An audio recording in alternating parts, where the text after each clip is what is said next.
Ito ang kukunin natin ngayon para sa bago nating team mga kalapatids. Ayan. Meron tayo ditong dalawang black. So ito yung PBDM Koopman Racer natin. Pinaris natin dun sa one tie na blue bar mga kalapatids na producer na rin dito ng mabilis. Ayan, ciao. Ayan, nanay ni Kobe Jr.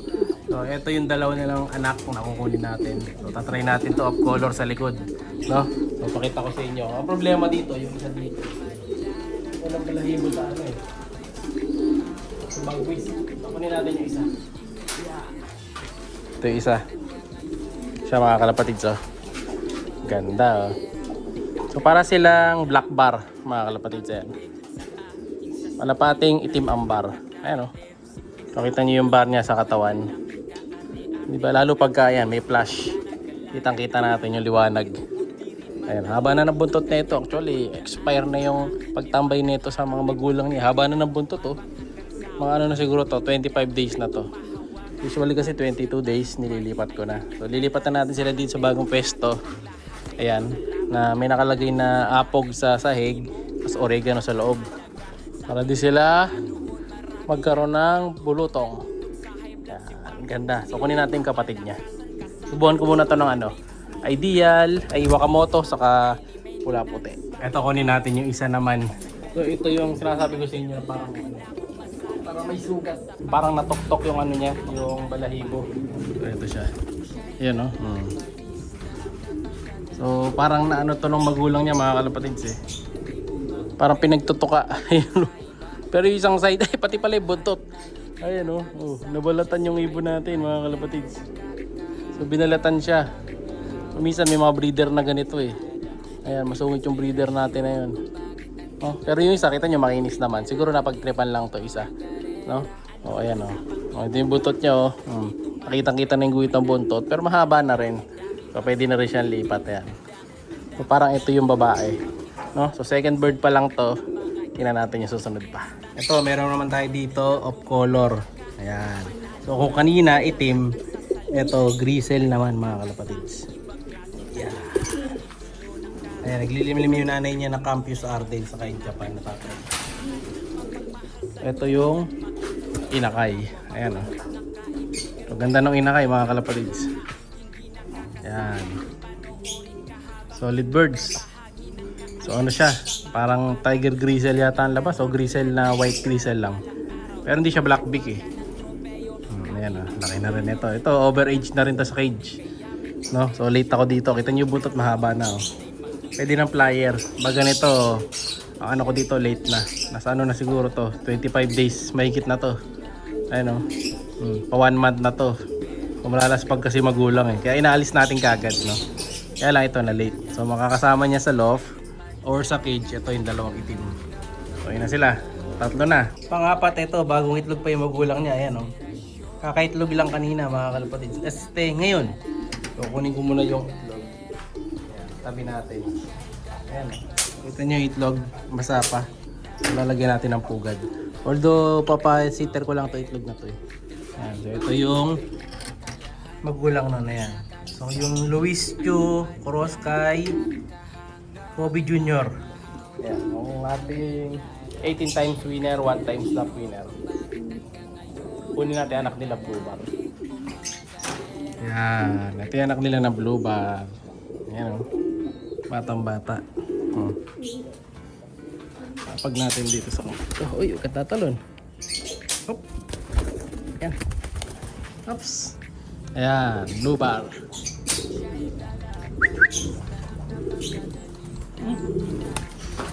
Medyo ano siya, malikot. Tara. Saan yung nilipad? Talaga. Tara. Ayan, so lilipat na natin siya. Para di na saan nagpupunta. No? So sasama natin dito. Ayan. So ano na to? Port bird. Ito pa isa mga kalapatids. Red bar naman. Another one. So line naman nito is Japan Imbrek. Cross dun sa tama, Japan Imbrek nga mga kalapatids. Ayan. Nanay niya is Imbrek. Then tatay niya is Masili. Yung pala. No? Yung pala line nito. Masili Imbrek Cross Japan. Ayan. Ganda ng butot na ito, kita nyo. Single tail, single tail. So ito yung sasama natin doon sa puti. So napansin ko kasi medyo mas may edad na tong puti na to kumpara dito sa mga itim. So medyo mas may edad na siya. So baka magulpi yung iba eh. Ayan, magulpi tong tatlo. So pagkasamahin natin yung dalawang may edad dito sa taas, no? Ayan. Tara, kahit natin. Ito pa isa, mga kapatids na kumakawala din. Ayan o. So ito naman, ganun din, Imbrek Masili, Japan. Ayan, kapatid dong isa to. Ayan o. So lilipat na natin din siya, pero dito siya sa baba. Ayan, ito ibibigay ko to kay Boss John Ray De Leon. Ayan.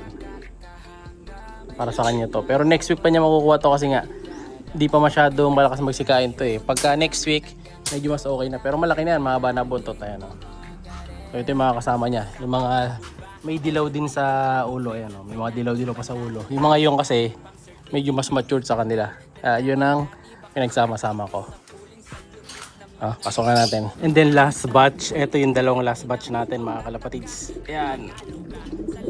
So lahi nung Ampatuan JCU cross ta Alphonse Vandenbroek Direct Nelson Chua. So dalawa yan. Ayan. Isang blue bar sa checker. Kunin natin dito. Medyo mahirap kunin dito sa kabila eh. So batang bata din mga kalapatids. So isang dark blue bar. Ito siya. Na may kidlat sa mata. Yung kapatid niya naman is blue check. So ayan, magkapatid yan, dalawa. Kumbaga yung dalawa na to, dalawang Alphonse Vandenbroek Babaero line cross JCU Ampatuan line mga kalapatid. Ayan sila. Yan. So pan dream loop to. Pero yung isa, baka pa-ending natin mga kalapatid. Baka itong checkered. No? Depende. So, baka isa dyan yung pa-ending natin mga kalapatid. Kasi kulang ako ng isang young bird para to sa ending natin. No? Hahanap ako ng isa pa. Yan. Kasi dalawang off color na yon. Baka yung ipasok natin, ito na lang. Yan, yung regular color. Sa atin tong white flight. Kasi gusto ko ganito kulay eh. Yan o. Yan. Lipat na rin natin. Ito pa pala isa mga kalapatids. Ayun, yung pinapong ko dito. Bali ito, yung checkered na to. Inbreed yan nung mas bird natin. Inbreed ni Jutes. So pang stock bird ko to. So pinasiter ko lang dito. Ayan, kasi medyo sumasablay na sa semilya etong barako natin eh, no? So inalis ko muna yung unang itlog na karaan, tas eto ang nangyari nga, wala na namang semilya. Ayan oh. Kitang-kita natin, na clear, no? May poops pang kasama. Ayan, meron ako flashlight dito eh. Ayan oh. Clear oh. Walang semilya mga kalapatids. Negative. So alisin na natin to. Yan, tapon natin. So matitira na lang dito silang dalawa, and then wala na silang itlog muna. Pahinga muna to. Bali, centrum complete na tayo. Meron tayong isang grisel, isang red bar. Tapos dito sa batch na to, ayan, meron tayong blue bar. Itim na may kalmot sa katawan. Kinain ng magulang. Meron tayong blue check na babaero. Puro pala babaero line halos to. Meron pa tayong blue bar na speedbird. Tapos meron din tayong isang itim pa. O yan ang bago nating young birds. Pagsamasamahin natin sila. Para sa isang picture lang kayo guys. Hindi na, baka maubusan pa kayo. Ayan o. Pwede man natin i-out yung mga yan. Pero yung ibang mga kapatid nila, syempre, hindi ko i-out. Dito mag-out na, mag-full sieve dyan. Lagi may maiiwan sa akin isang line. Ayan, kasi ibang line dito. Ngayon ko pala pinag-pair. Testing muna natin. No? Alright. Siyempre, pati itong si Speedbird, kunin natin. Pero dahil 1, 2, 3, 6 na sila, sa taas ko na lang muna lalagay ito. No? Galingan mo dito para ano sila, balance eh. Tatlo sa taas. Dito sa kabila, 6. Okay na. May mga next batch pa naman tayo dyan. Marami pa ako. May dalawa pa ako dito. May isa. Dito dalawa ulit.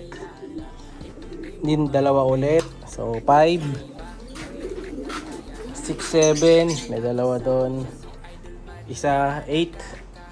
So 8 pa, young bird ang paparating. Ito another one mga kalapatids, may nakuha akong bago. Ayan. So kulay agila naman to. Ito yung itsura. So para siyang half cider, ayan oh. So, yung kabila niya parang saddle, tapos yung kabila niya pure white na may konting mismark sa bagwis. Ito maganda rin.